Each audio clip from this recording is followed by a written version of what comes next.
conforme al corazón de Dios, ¿cierto? Hombres y mujeres conforme al corazón de Dios.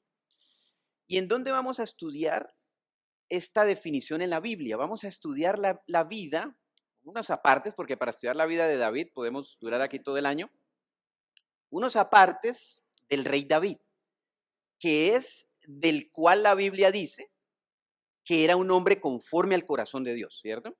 Entonces, si hay alguien en la Biblia que Dios lo llama un hombre conforme a su corazón, pues más vale que yo estudie ese hombre, ¿cierto?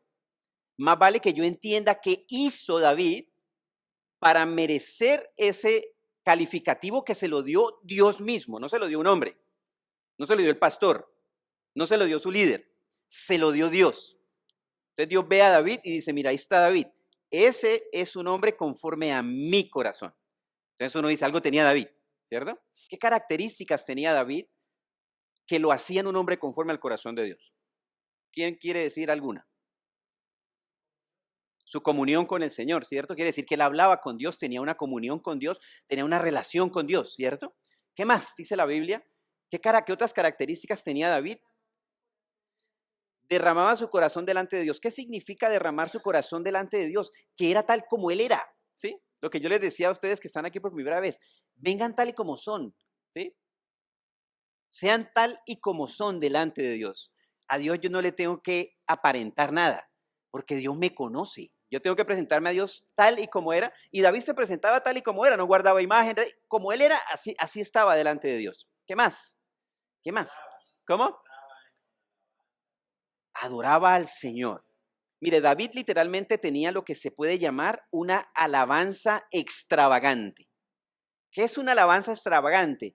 El tipo danzaba al Señor y se le caía la ropa. Yo no sé si usted quiera ver un espectáculo como ese, pero en esa época pues tenían ellos unas túnicas, ¿cierto? Y se le caía la túnica, ¿sí? Bueno, tenía calzoncillos de lino abajo, ¿cierto? Pero el tipo era libre delante de Dios. Libre, ¿verdad? Un tipo libre, ¿sí? Se desempeñaba libremente, alababa al Señor, cantaba para el Señor, brincaba. Hay unos que alaban, así uno dice, estará dormido. Bueno, está alabando así, esa es su manera de alabar. Pero David tenía alabanza extravagante, cantaba, se inventaba instrumentos musicales, ¿cierto? O sea, era un tipo que amaba al Señor y lo demostraba y no le daba pena, ¿cierto? No era como yo cuando recibí a Cristo hace 26 años en la UIS, que yo andaba con la Biblia metida dentro de una bolsa porque me daba pena con los compañeros de la universidad que me vieran con la Biblia.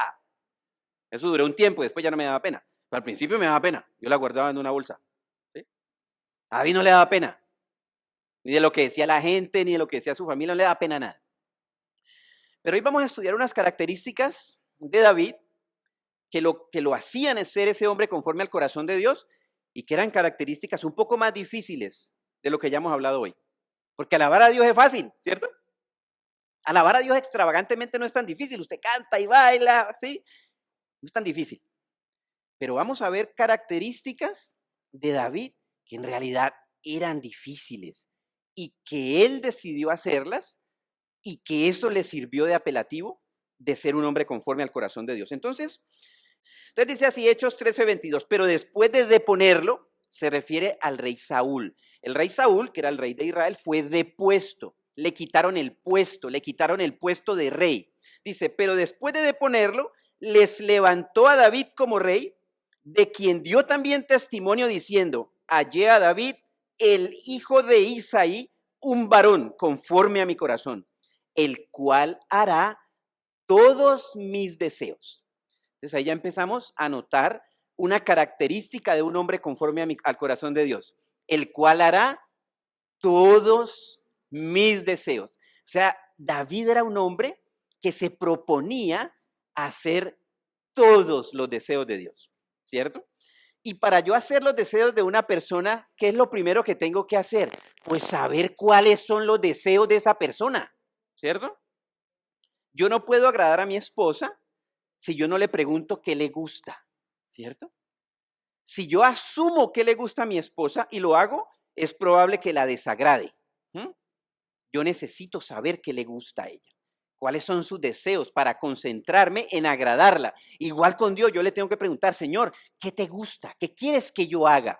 ¿Cómo quieres que me comporte en mi matrimonio? ¿Cómo quieres que me comporte en mi trabajo? ¿Cómo quieres que me comporte en mi relación de pareja? ¿Cómo quieres que me comporte en mi liderazgo? ¿Cómo quieres? Y me concentro en hacer los deseos de Dios. Bueno, ese era David, hombre conforme al corazón de Dios. Entonces, la palabra del Señor nos empieza a dar pistas de cuáles eran esas características de David, un hombre conforme al corazón de Dios. Hoy vamos a estudiar tres de esas características, que son muchas, y vamos a ir profundizando en cada una de ellas. Entonces, la primera característica que vamos a estudiar en esta noche es que David, oído con esto, David era un hombre públicamente vulnerable. Ya vimos algunas características de David conforme al corazón de Dios. Ahora vamos a mencionar algunos de los pecados de David. ¿Sí? La Biblia habla de los pecados de David. A ver, ¿quién se acuerda de algún pecado de David? Asesino, ¿qué más? Adúltero, ¿qué más? Mujeriego, ¿qué más? ¿Ah? Mentiroso, ¿qué más? Tramposo, ¿qué más? ¿Ah? Y uno dice, uy, ese es el hombre conforme al corazón de Dios, ¿cierto? Quiere decir que usted y yo podemos ser hombres y mujeres conforme al corazón de Dios, ¿cierto?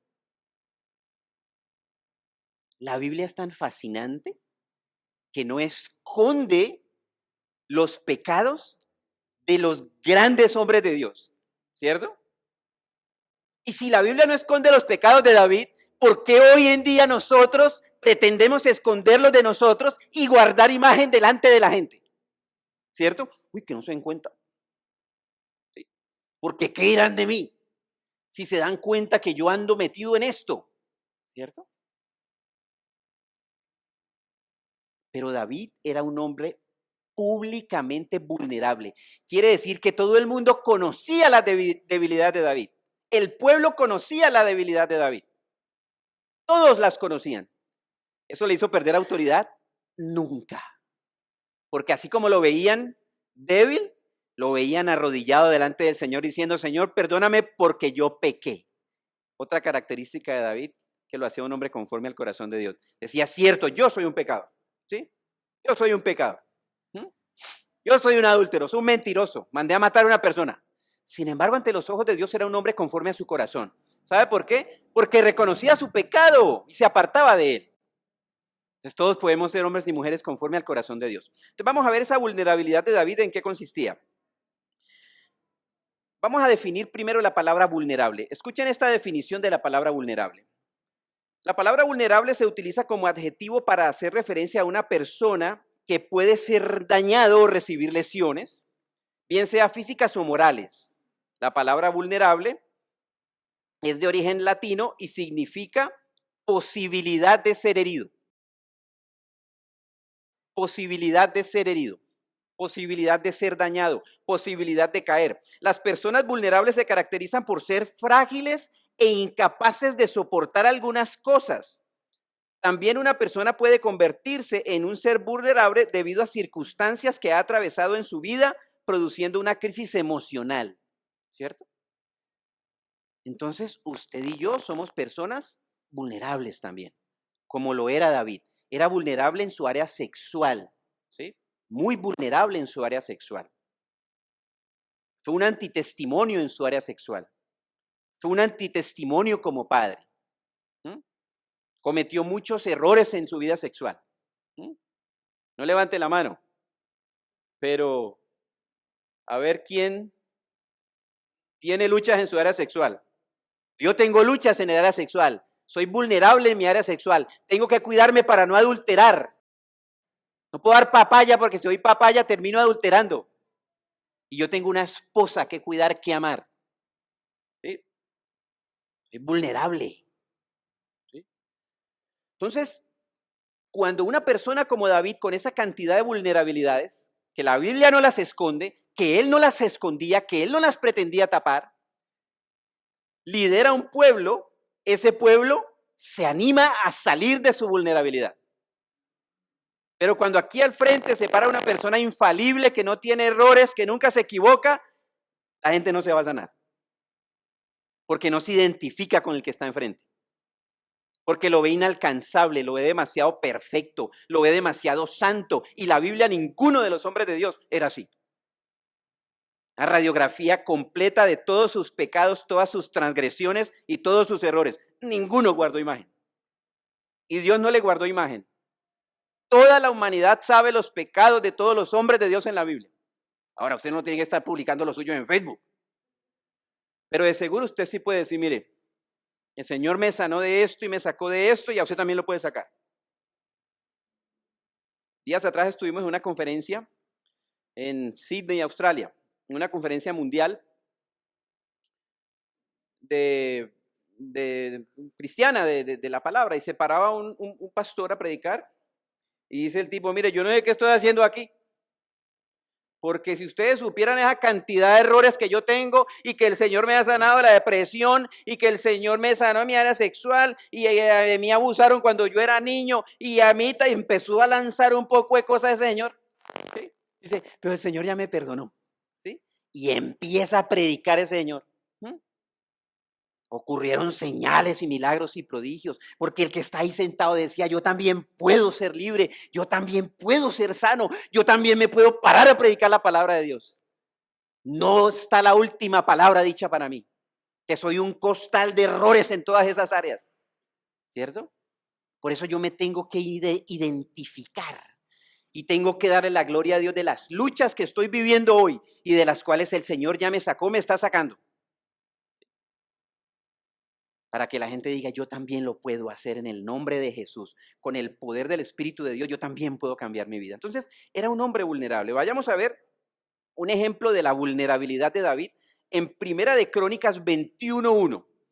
Y vamos a ver qué ocurrió con David, cómo se le manifestaba su vulnerabilidad siendo rey ya, siendo ungido, siendo un hombre conforme al corazón de Dios, siendo un hombre que amaba a Dios, siendo un hombre que Dios lo amaba. Primera de Crónicas 21:1 dice, y oído con esto que aquí empiezan a entrar varios personajes en la historia.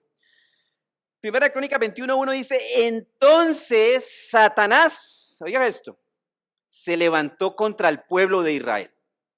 Entonces, oído con esto, el primer versículo dice, entonces Satanás se levanta ¿contra quién?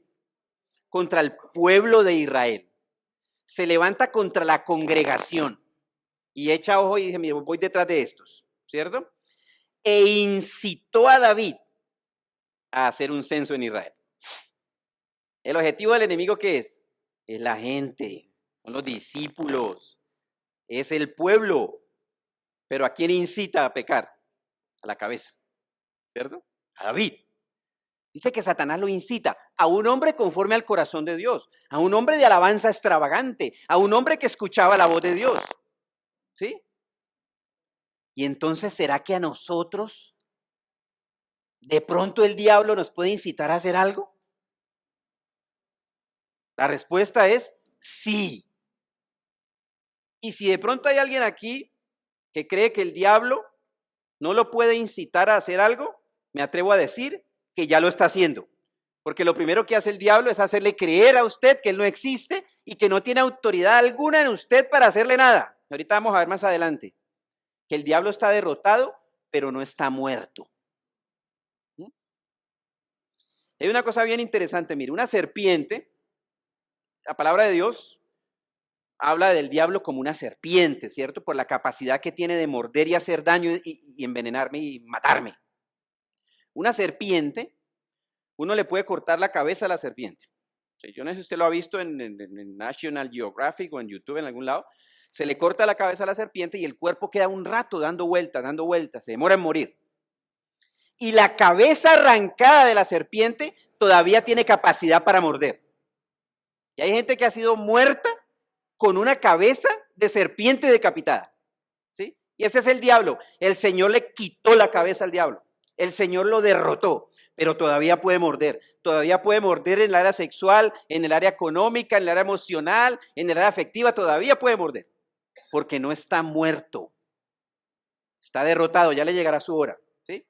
Entonces Satanás incitó a David a pecar, teniendo como objetivo el pueblo de Israel. Y David no se dio ni cuenta. e hizo un censo. En esa época, él no podía hacer un censo. Los censos se hacían solamente cuando Dios daba la orden de que se hiciera un censo. Y vamos a ver por qué hizo el censo David. Y dice, versículo 2, y dijo David a Joab, que era el general del ejército, y a los príncipes del pueblo, id, haced un censo en Israel desde Beerseba hasta Dan, y traedme el resultado para que yo sepa el número de ellos. ¿Sí? Él quería saber qué grande era él. ¿Sí? ¿Qué pueblo tan grande él había levantado? ¿Qué nación tan grande él lideraba? Ego. ¿Sí? Ego. Tráiganmelo a mí porque yo quiero saber cuánta gente tengo yo que soy el rey de esta nación. ¿Cierto? Y mandó a hacer un censo. Dice el versículo 3, y dijo Joab, añada Jehová a su pueblo 100 veces más. El general del ejército le dice, ¿no? Añada 100 veces más. Rey, señor mío. Miren la actitud de Joab. Rey, señor mío, muy respetuoso, muy reverente. ¿No son todos estos siervos de mi señor? ¿Para qué procura esto mi señor? Que será para pecado en Israel. Alguien se le para enfrente y le dice, eso que estás haciendo no está bien. Eso es un pecado. Y Dios siempre va a mandar a alguien que me diga, hijo, eso no está bien. ¿Sí? Esa relación de noviazgo que tienes no es de bendición para tu vida. Ese hombre no te ama, se quiere aprovechar de ti. Apártate de él. ¿Sí? Ese negocio que estás haciendo no me agrada. Ese no es un negocio correcto. Salte de ahí. Eso que estás diciendo de las personas no me agrada, porque de esa persona que tú estás hablando, esa persona es mi hijo. Y yo ya le perdoné sus pecados. Entonces, ¿tú por qué se los sacas en público? ¿Y por qué te reúnes a hablar con los demás de esta persona que es un hijo mío? ¿Cierto? Entonces Dios me dice, eso es un pecado. Y Dios pone personas que me dicen, eso no está bien. Y la tarea de esas personas es decírmelo. Usted agradezca cuando alguien le dice como Joab, Rey, Señor mío, lo que vas a hacer es un pecado. No lo hagas. ¿Sí? ¿Y qué ocurre con David? Sigamos adelante. Versículo 4, pero la palabra del rey prevaleció sobre la de Joab, por lo cual Joab salió y recorrió todo Israel y volvió a Jerusalén. Y Joab dio a David el total del censo de todo el pueblo. En todo Israel había 1.100.000 hombres que sacaban espada, y en Judá 470.000 hombres que sacaban espada. 1.100.000 más 470, ¿cuánto da? Los ingenieros de la UIS. 1.570 el contador. 1.570 personas, guerreros tenía él. ¿Y con cuántos empezó David? Solo. Entonces su ego era enorme. ¡Wow! Yo logré levantar esto, ¿cierto? Yo logré levantar 1.570 discípulos. Lo máximo, ¿cierto? Ojo con esto. Versículo 6. Entre estos no fueron contados los levitas hijos de Benjamín, porque la orden del rey era abominable a Joab. ¿Sí? Abominable era Joab. Fue a hacer una cosa abominable que no quería hacer. ¿Obedeciendo a quién? A su líder. Obedeciendo a su líder que estaba equivocado y que estaba incitado por el diablo. ¿Cierto? Ojo con esto. Porque Joab estaba obedeciendo una orden de su líder. ¿Que estaba incitado por quién? Por el diablo. Sigamos leyendo. También esto desagradó a Jehová e hirió a Israel. ¿Recuerden cómo empezamos? El diablo mira al pueblo de Israel y dice, voy detrás de este pueblo. Y va a incitar a David, que es la cabeza de todos estos, pero para pegarle al pueblo. Y empieza a haber herida en el pueblo de Israel. Dice, entonces dijo David a Jehová, he pecado gravemente al hacer esto, pero ahora te ruego que quites la iniquidad de tu siervo, porque he obrado muy neciamente. Hombre conforme al corazón de Dios. Se equivoca y de inmediato reconoce y pide perdón. Versículo 14. Así Jehová envió una peste en Israel y murieron en Israel 70.000 hombres. O sea, el chistecito de David 70,000 muertos, 70,000 familias afectadas, 70,000 que nada tenían que ver, murieron. ¿Por la decisión de quién? Por la decisión del líder, incitado por el diablo. Y Dios le mandó una persona que le dijera que no lo hiciera y persistió en hacerlo y salieron. ¿Y qué culpa tenían esos 70,000? ¿Cierto? Vulnerable. Liderazgo vulnerable. Hombre, conforme al corazón de Dios. Vamos a ver de esos pasajes cuáles fueron las vulnerabilidades o las cosas que David experimentó. Primera, susceptible a ser incitado por el diablo a hacer cosas fuera de la voluntad de Dios. Susceptible a ser incitado por el diablo a hacer cosas fuera de la voluntad de Dios. Ahora, ¿usted cree que el enemigo, el diablo, lo puede incitar a usted a hacer una cosa fuera de la voluntad de Dios? ¿Usted cree que alguna vez ha hecho cosas fuera de la voluntad de Dios incitado por el diablo?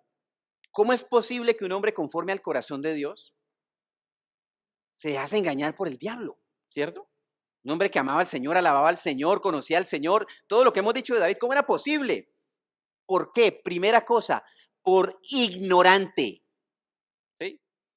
Primera característica de una persona al cual el diablo lo engaña y lo incita, se llama ignorancia. ¿Cierto? Aquí estoy yo de primero.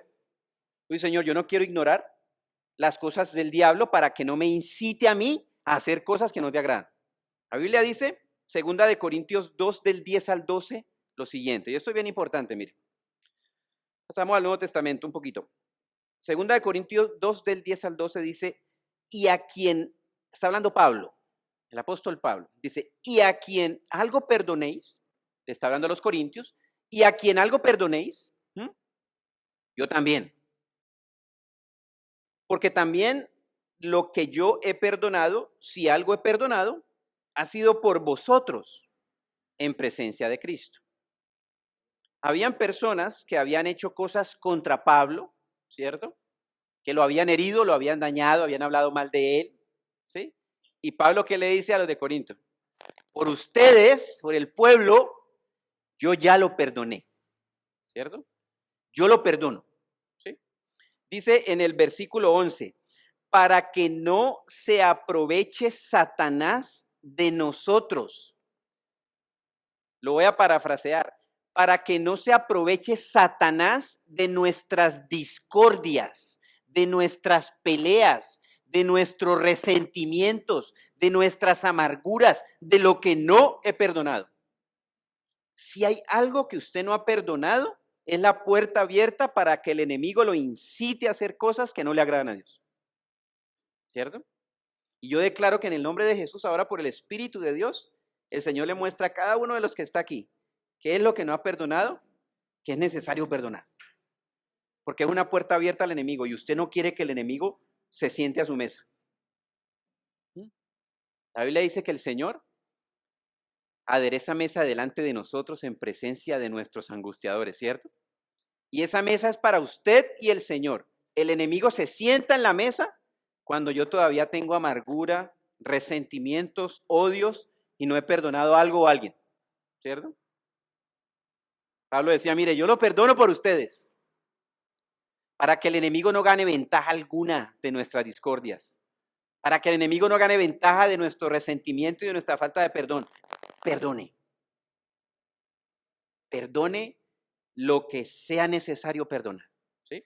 Y termina diciendo, porque no ignoramos sus maquinaciones. Entonces, básicamente, si yo ignoro las maquinaciones, ignoro los planes, las tretas como el diablo actúa, por ignorancia se me va a sentar a la mesa a comerse lo que Dios ha preparado para mí. Porque hay odio, resentimiento y amargura. El perdón es la llave para cerrarle la puerta al enemigo en mi vida. Decida perdonar, es una decisión, el perdón es una decisión. Nadie la puede hacer por usted, es su decisión personal. Pero váyase de aquí decidido a perdonar y a pedir perdón, ¿sí? Y cada vez que usted esté haciendo eso, usted dígale al diablo, fuera de mi vida. Estoy cerrando esta puerta. Fuera de mi vida, ¿sí? Fuera de mi familia, si es perdón a nivel familiar. Fuera de mi matrimonio, si es perdón en la pareja. Fuera de mi matrimonio, no tienes autoridad para entrar a mi matrimonio. Fuera de mis hijos, si es perdón entre padres e hijos. Fuera de mi iglesia, si es perdón con el pastor, con el líder. Fuera. Aquí no cabes. Fuera de aquí en el nombre de Jesús.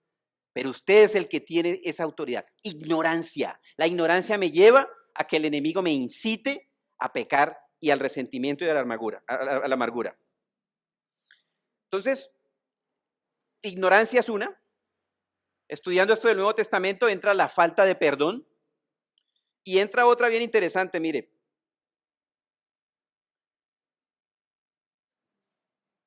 Joab era un subalterno de David. David tenía más autoridad que él. Sin embargo, Dios le habló a través de un subalterno, de uno que estaba por debajo de él. Y dice, y la autoridad de David prevaleció.